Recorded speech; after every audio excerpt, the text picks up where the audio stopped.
ત્વમેવ સર્વમ મમ રંગદેવ. દત્ત ભાગવતનું બિરુદ પામેલ શ્રી રંગ અવધૂત શ્રી વિરચિત શ્રી ગુરુલીલામૃત ગ્રંથ આવાગમનના ફેરામાંથી મુક્ત કરાવે છે. જાણે બ્રહ્મરસાસ્વાદે ભર્યો નર્યો ગ્રંથ સાધ્યંત. આ વરદ અને ઔપાસનિક ગ્રંથને રંગબાળ શ્રી જગદીશાનંદજીએ સરળ અને સંક્ષિપ્ત ગદ્ય લેખન રૂપે વર્ષના દરેક દિવસ માટે 1 પેજ તેમ 364 પેજમાં આ શ્રીરંગ બ્રહ્મરસાસ્વાદનું સર્વને રસપાન કરાવ્યું છે. તે ક્રમમાં દરરોજ શ્રવણ કરીએ. દત્તબાવનીના ગાન પછી આ 1 પેજનું પઠન કરવું શ્રેયસ્કર છે.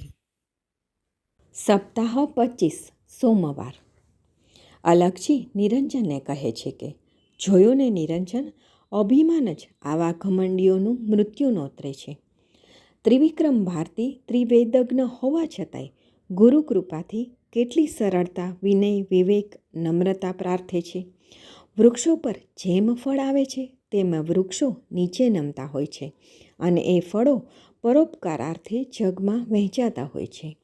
તેમ જગન્યતાએ સર્વ જીવાત્માઓમાં કંઈક ને કંઈક ઉત્તમ વિશિષ્ટતા બક્ષેલી છે.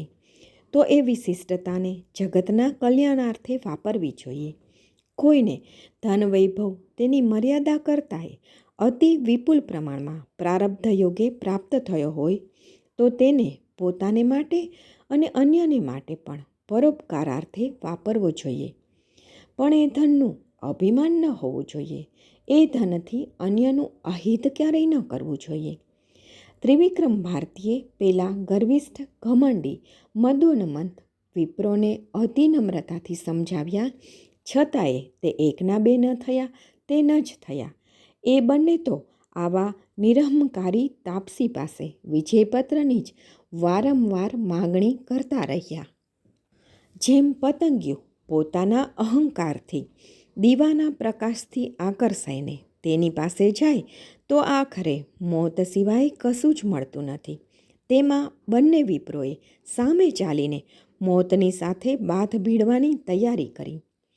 ત્રિવિક્રમ ભારતીએ બંને ઘમંડીઓને કહ્યું, જો તમારે વિજયપત્ર જોઈતું હોય તો તમે બંને મારી સાથે મારા ગુરુજીને ત્યાં ગણગાપુર ચાલો. હું તમને તેમની આજ્ઞા પ્રમાણે તેમના સાનિધ્યમાં જ વિજયપત્ર આપીશ, અથવા ત્યાં જ આપની ઈચ્છા પૂરી થશે. બંને અધમ મત અધન્ય ઘમંડીઓ તેના કહ્યા પ્રમાણે ગુરુજીને ત્યાં જવા તૈયાર થયા. ત્રિવિક્રમ ભારતી ગુરુનું નામ સ્મરણ કરતાં કરતાં આગળ પગપાળા ચાલતા જાય છે. તેની પાછળ પેલા બંનેની પાલખી લઈને યવનના માણસો ચાલે છે. બ્રાહ્મણ નિંદક એ વિપ્રો માર્ગમાં ત્રિવિક્રમની અને તેના ગુરુજીની ઠેકડી ઉડાડતા હસતા હસતા મસ્કરી કરતા હોય છે. ત્રિવિક્રમ બધું ચૂપચાપ સહન કરતાં કરતાં આગળ વધે છે. રસ્તો કપાતા થોડી વારે ગાણગાપુરમાં અતિ પવિત્ર શ્રી ગુરુસ્થાન ભીમા અમરજા સંગમે આવ્યા.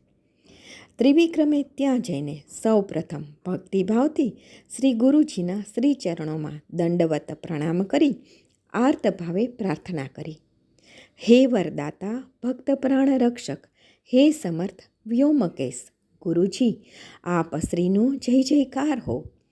શ્રી ગુરુજીના દર્શનથી રોમાંચિત તનુ થરથર કાંપવા લાગ્યું. આર્તનાદનું દર્દ સાંભળી ગુરુજીએ તેને આલિંગન આપી પ્રેમથી ઉઠાડ્યો, કૃપા દ્રષ્ટિ કરી.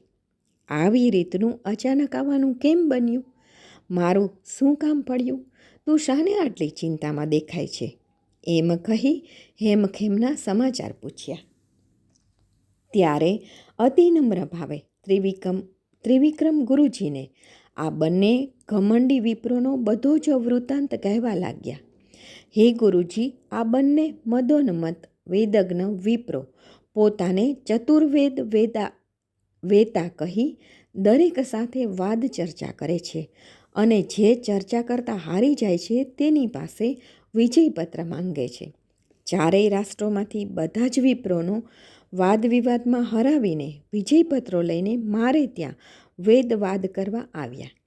મેં તેમને અતિ વિનય વિવેકથી વિવાદ કરવાની ના પાડી, તો તેઓએ મારી પાસે પરાણે વિજયપત્ર લેવાની બળજબરીપૂર્વક માંગણી કરી.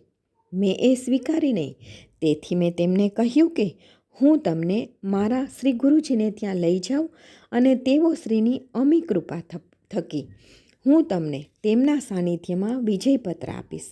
એટલે આપ શ્રીની પાસે હું તેમને લઈને આવ્યો છું. હે ગુરુરાય, આપને યોગ્ય લાગે તેમ કરી તેઓને આપે જે કંઈ કરવું હોય તે કરો.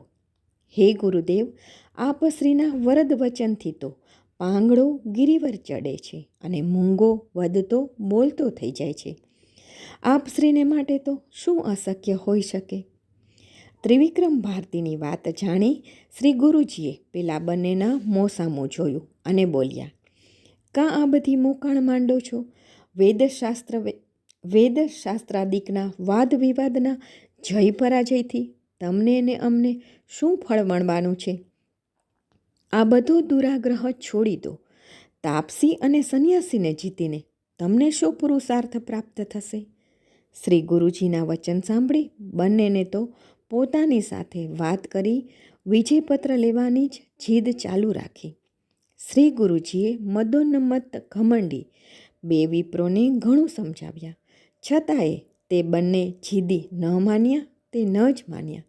ગમે તેમ કરી વિજયપત્ર જ માગવા લાગ્યા.